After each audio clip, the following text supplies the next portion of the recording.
হাবিবুর রহমান সোহান তো এখন অনেক রকম গর্ব করতে পারেন। আজকে যে একটা ইনিংস খেললেন, গর্বের তো তার শেষ থাকার কথা না। কিন্তু সবচেয়ে বড় গর্ব হচ্ছে যে একটা নির্দিষ্ট দেশের শর্টার ফরম্যাটের দুই রকমেই দুটো দ্রুততম সেঞ্চুরির মালিক তিনি। প্রথমত মাশরাফির সেঞ্চুরিটা ভাঙছিলেন একদিনের ম্যাচে, 50 ওভারের ম্যাচে। এটা এনসিএল এর একটা ওয়ানডে টুর্নামেন্টে এই রেকর্ডটা করছিলেন। মাশরাফির রেকর্ডটা ভেঙে ফেলছিলেন। আজকে ইমনকে টপকায় বাংলাদেশের দ্রুততম টি-20 সেঞ্চুরির মালিক হলেন। ফলে হাবিবুর রহমান সোহান বাংলাদেশের ক্রিকেটে একেবারে অপরিচিত নাম না, কিন্তু একটু আধারে থাকা একটা নাম। এখনো পর্যন্ত আমরা টপ লেভেল ক্রিকেটে হাবিবুর রহমান সোহান কি সেটা পরিষ্কার দেখি নাই। সম্ভবত আজকেই আসলে আমরা প্রথমবারের মতো পরিষ্কার দেখলাম যে সোহান কি করতে পারে। এর আগ পর্যন্ত সোহান অনেকটা মিথ হয়েছিল যে হাবিবুর রহমান সোহান বাংলাদেশের টপ অর্ডারে সবচেয়ে ক্লিন হিটার। ওকে, আজকে সে সেটা দারুণভাবে প্রুভ করছে। দারুণ বললেও কম বলা হয়। সে এবং শেষ দিকে গিয়ে তার ক্যাপ্টেন আকবর যে তাণ্ডবটা চালাইছে, এটাকে ছোট করার কোনো সুযোগ নাই, কোনো সুযোগ নাই। হংকং তো তাদের মূল স্কোয়াড নিয়ে খেলতেছে। এই হংকং এর বোলিং এর এগেনস্টে কদিন আগে বাংলাদেশ জাতীয় দল ঢুকছে। সেই বোলিংকে একবারে গলির বোলার বানায় 11 ওভারের মধ্যে 168 রান চেস করে ফেলা, এটা মানে কোনো অর্থে তামাশা না, কোনো অর্থে তামাশা না। আমি আবারও বলি যে যদি দেবব্রত বল করতো, তারপরেও 11 ওভারে 168 চেস করা এটা নারকীয় একটা ব্যাপার। ফলে সোহানের যে ব্যাটিং, এটাকে নিয়ে আমরা উচ্ছ্বাস করব। আজকে সারা রাতই উচ্ছ্বাস করি, কোনো সমস্যা নেই, বা পুরো টুর্নামেন্ট জুড়েই উচ্ছ্বাস করি। কিন্তু আমি একটু সতর্ক করতে চাই। সেই সতর্কতার আলোচনাটাই আজকে করতে চাই। মানে আমি তো ব্যক্তিগতভাবে যখন যে তরুণ উঠে আসে, তার হয়ে পারলে আমি মাথায় গামছা বেঁধে রাস্তায় গিয়ে নাচানাচি করার লোক। আমি তরুণ ক্রিকেটার উঠছে মানেই আমার জন্য একটা বিরাট সুখবর। আমি তারুণ্যের উত্থান দেখতে চাই। কিন্তু একই সঙ্গে এখন দিনকে দিন একটু সতর্ক হচ্ছি। সতর্ক হচ্ছে মানে মনের ভিতর ভয় ঢুকতেছে যে ওই সেই বৈশিষ্ট্যগুলো তো দেখতেছি, সেই বৈশিষ্ট্যগুলো তো দেখতেছি, এটা কি আর একটা লেগ মাস্টার হইতে যাচ্ছে? বা সোহানকে 2 বছর আগে প্রথম যখন দেখি, তখন তো উইকেট চারপাশে শট করতে সুন্দর, সোহান কেন এই ইনিংসে পুরোপুরি লেগ মাস্টার হয়ে গেল? এই জিনিসটা নিয়ে একটু আলোচনা করব যে সোহানকে আসলে কি জীবন যাপন করতে হবে। সোহান যদি চান সত্যিই বিশ্বের 1 নম্বর টি-20 ব্যাটসম্যান হবেন, তাহলে তার জীবন থেকে একটা জিনিস ছেড়ে ফেলতে হবে। সেই কথাটা আজকে একটু আলোচনা করি। হাবিবুর রহমান সোহান সিরাজগঞ্জের ছেলে। ঢাকায় এসেছিলেন একেবারে বাড়ি কিছু না বলে। ওই সেই সময় তার সঙ্গে আমার কথা হয়েছিল, যে সময় সে এসে প্রথম তাণ্ডব চালানো শুরু করলো। ওই যে ফার্স্ট ডিভিশন টি-20-তে 200 স্ট্রাইক রেটে 70 গড়ে ব্যাট করলো, ফার্স্ট ডিভিশন ওয়ানডেতে 150 স্ট্রাইক রেটে 70-এর কাছাকাছি গড়ে ব্যাট করলো। তখনই ওর সঙ্গে প্রথম বোধহয় কথা হয়েছিল। তখনও বলছিল যে বাসায় কিছু না বলে ভাগ্যের সন্ধানে চলে আসে। এসে শেখ জামাল মাঠে প্র্যাকটিস করতো আর পূর্বাচল ক্লাবের ওই ফার্স্ট ডিভিশন খেলতো। সোহানকে প্রথম নজরে পড়ছিল কিন্তু খুব ইন্টারেস্টিং, এর মাঝখানে সে লাক ট্রাই করতে বাংলা ট্র্যাকে গেছিল রাজশাহীতে। কোনো কারণে সম্ভবত সুজন ভাই দেখে নাই। সুজন ভাই তো আবার প্রতিভা চেনার ওস্তাদ। ফলে সুজন ভাই না দেখায় ওর ওখানেও খুব একটা কিছু হয় নাই, আবার ঢাকায় ফিরে আসছে। ওকে প্রথম চোখে পড়লো হচ্ছে রাজশাহীতেই একটা টি-20 টুর্নামেন্ট হলো। ওই টি-20 টুর্নামেন্টে স্থানীয় আয়োজকরা করছিলেন, সম্ভবত ক্লেমন স্পন্সর ছিল, আমি কোয়াইট শিওর না। ওই টি-20 টুর্নামেন্টটা খেলতে তিশারা পেরেরা আসছিলেন, সিকান্দার রাজা আসছিলেন, বিদেশ থেকে আরো অনেক খেলোয়াড় আসছিলেন। এরকম লেভেলের যারা বাংলাদেশের সঙ্গে একটু পরিচিত, এরকম অনেকগুলো খেলোয়াড়কে আনছিল আয়োজকরা। একই সঙ্গে আমাদের সৌম্য, সাব্বির, এই লেভেলের খেলোয়াড়রা অনেকেই খেলছিল। ওখানে সে 300-র উপরে রান করছিল 8 ম্যাচে, স্ট্রাইক রেট 200-র উপরে ছিল।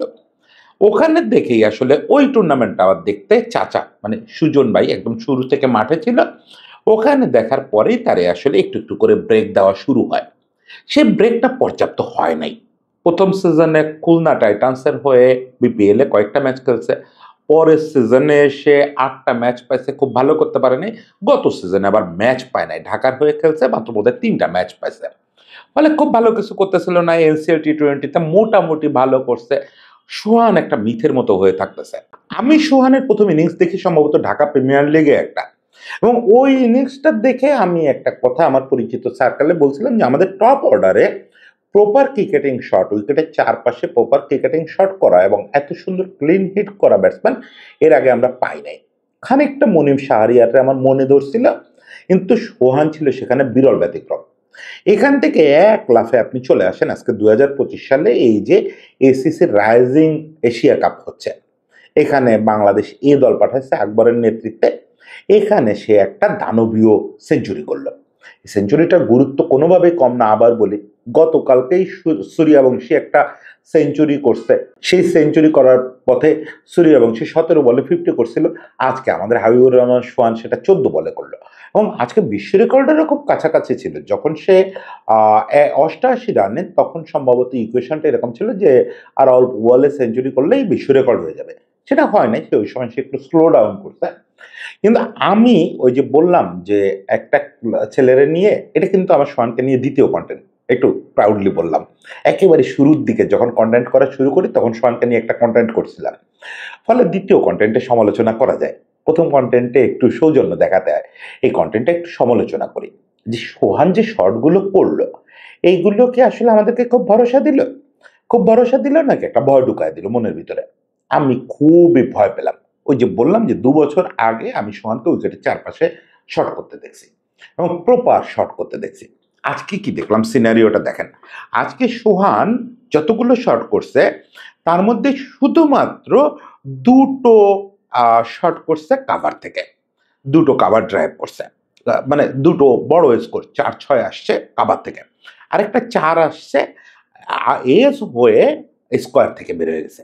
এছাড়া তার একটা স্কোরিং শট, একটা বড় শট অফে নাই, সব লেগ স্টাম্প দিয়ে এবং সবগুলো শট কম বেশি ওই একই জায়গা থেকে, মানে মিড অনের উপর দিয়ে। হ্যাঁ, কিছু শট সে লং অন দিয়ে মারছে বা একদম ওই ইসের মাথার উপর দিয়ে, বোলারের মাথার উপর দিয়ে গেছে, মানে ভিতে খেলাটা এখনো তার আছে। বা দু একটা শট একটু লং অফের দিকে চেপে গেছে, কিন্তু প্রপার অফ যে শট এটা একটাও নাই, একটাও নাই। আর বরং আপনি যদি পুরো ইনিংস দেখেন তাহলে দেখবেন অফ স্টাম্পের বাইরের বহু বল সে ওই সাফল করে বেরোয় লেগ দিয়ে মারার চেষ্টা করতেছে, ব্যাটে বলেই হচ্ছে না, কিপারের হাতে চলে যাচ্ছে। ইভেন ইনিংসের প্রথম ২টা বল আপনি যদি দেখেন, ইনিংসের প্রথম ২টা বলই ছিল একদম অফ স্টাম্পের বাইরে করিডোরে, ২টা বলে সে বিট হচ্ছে। মানে অফ স্টাম্পের বলে প্রপারলি আর খেলতে পারতেছে না। কি হলো এই ২ বছরের মধ্যে এই হাবিবুর রহমান সোহানের, যে উইকেটের চারপাশে শট করতেছে, কি সুন্দর কাভার ড্রাইভ করতো, কি সুন্দর স্কোয়ার ড্রাইভ করতো, স্কোয়ার কাট করতো, সেই ছেলে কেন শুধু লেগ দিয়ে মারতেছে? শুধু কি ওদের বোলাররা লেগ স্টাম্পে বল করে গেছে বলে? না, এর ভিতরে অনেকগুলো শট আপনি পাবেন যে অফ স্টাম্পে অফ মিডলে পড়ছে, সেটাতে সে সাফল করে গিয়ে লেগে বানায় খেলছে। এই ঘটনাটা কেন ঘটছে? ঘটনাটা আমার ধারণা সোহান যদি কোনো কারণে এই কন্টেন্টটা দেখেন আমার উপর একটু রাগ হবেন, কারণ আমি একটু গোপন কথা বলে ফেলি। আমাদের এই যে সোহানদের মতো যারা ক্রিকেটার আছেন, যারা ন্যাশনাল লেভেল থেকে প্রচুর আয় করতে পারতেছেন না, ভালো আয় করতে পারতেছেন না, তাদের এখন একটা বিরাট প্রবলেম তৈরি করে ফেলছেন তারা লাইফটারে। সেটা হচ্ছে যে তারা নিজেদের জন্য ওয়েট না করে, আমাদের ক্রিকেটাররা তো চিরকাল কষ্ট করেই খেলছে, যতক্ষণ না পর্যন্ত টপ পর্যায়ে আসতেছে ততক্ষণ তাদের টানাটানি সংসারই গেছে, এখনো যায়। এটা তো আমরা জানি যে বছরে ৫০,০০০ ৬০,০০০ টাকায় কি হয়, মাসে পড়ে ৫,০০০ টাকা, এরা তো এরকমই আয় করে। ফলে এদের টাকার প্রতি একটা অ্যাট্রাকশন থাকে।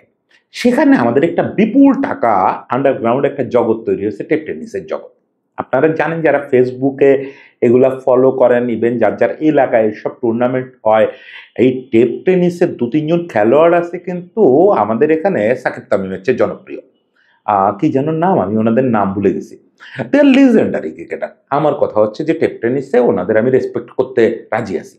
কিন্তু আপনি যদি প্রপার বলের ১ নাম্বার ক্রিকেটার হতে চান, যেটা হাবিবুর রহমান সোহান একবার একটা ইন্টারভিউতে বলছিল যে ইন্টারন্যাশনাল টি-20-র ১ নাম্বার ক্রিকেটার হতে চাই, তাহলে তো ভাই ওই লোভ আপনাকে সামলাতে হবে। ওনাদের জগৎটায় ওনাদের থাকতে দেন।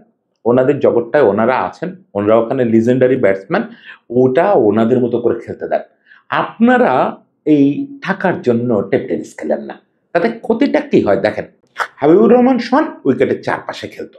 এখন যেহেতু এই জেনারেশনটা প্রচুর টেপ টেনিসে ঝুঁকে গেছে, যাদের একটু বয়স হয়ে যাচ্ছে কিন্তু ঢাকার ক্রিকেটে ভালো আয় করতে পারতেছে না, তারা অনায়াসে টেপ টেনিস খেলে বেড়াচ্ছে।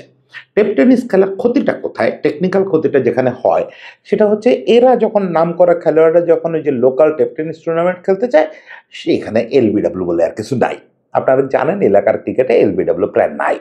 ফলে এরা কি করে, পায়ে লাগবে কি লাগবে না এই ভয় ভীতি ছাড়াই এরা প্রতিটা বলে সাফল করে। প্রতিটা বলে আপনি যদি সেভেন্থ স্টাম্পে, এইথ স্টাম্পে বল দেন, তাও সাফল করে মেরে দিবে লেগ স্টাম্পে। এখন লেগে কেন মারে?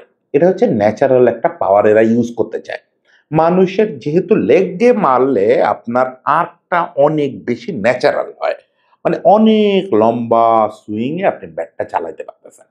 ফলে আপনার শরীরের পুরো শক্তিটা ইউজ করতে পারতেছেন, যেটা অফে আপনি পারেন না। অফে ওই কাজটা করতে গেলে আপনাকে স্কিলফুল হতে হয়। এরা স্কিলফুল, কিন্তু যখন কম্পিটিশনটা আসে যে ৫ ওভারে তুমি ২০০ রান করে ফেলো বা এরকম আজগুবি সব টার্গেট আসে, তখন এরা কি করে ওই এলবিডব্লিউর মায়া-টায়া সব ত্যাগ করে আর জানে যে এলবিডব্লিউ হবে না। সেক্ষেত্রে প্রতিটা বল লেগ দিয়ে মারে। প্রতিটা বল লেগ দিয়ে মারে। আর টেপ দিয়ে পেঁচানো যে টেনিস বল, এটা লেগ সাইডে একটু পাওয়ার দিয়ে মারতে পারলে ছক্কা হয়। মারা কঠিন। টেপ টেনিসটা আপনারা সহজ পাবেন না। টেপ টেনিস কিন্তু অ্যানাদার সেট অফ স্কিল। আমি সবসময় বলি প্রত্যেক খেলার সম্মান তার কাছে। টেপ টেনিসটাও আমি একটা খেলা হিসেবে স্বীকৃতি দিতে চাই। এটা যারা খেলে তারা ওটা ভালোই খেলে। ওখানে ৪-৬ মারা এত সোজা না। কিন্তু যখন একটা পাওয়ারফুল ছেলে শুধু লেগে পিটাতে থাকে, তখন তার অফে খেলার অভ্যাসটা নষ্ট হয়ে যায়। সেই জিনিসটা সোহানের ক্ষেত্রে ঘটছে। আমি, সোহান হয়তো চ্যালেঞ্জ করবেন, আপনি প্রমাণ করেন কোন টেপ টেনিস টুর্নামেন্টে আমি খেলছি। সোহান আমি জানি, আমি আমার ধারণা আপনিও জানেন যে সবাই জানে। ফলে আমাদের অনেক টপ লেভেল ক্রিকেটার এখন টেপ টেনিসে সময় দিচ্ছেন।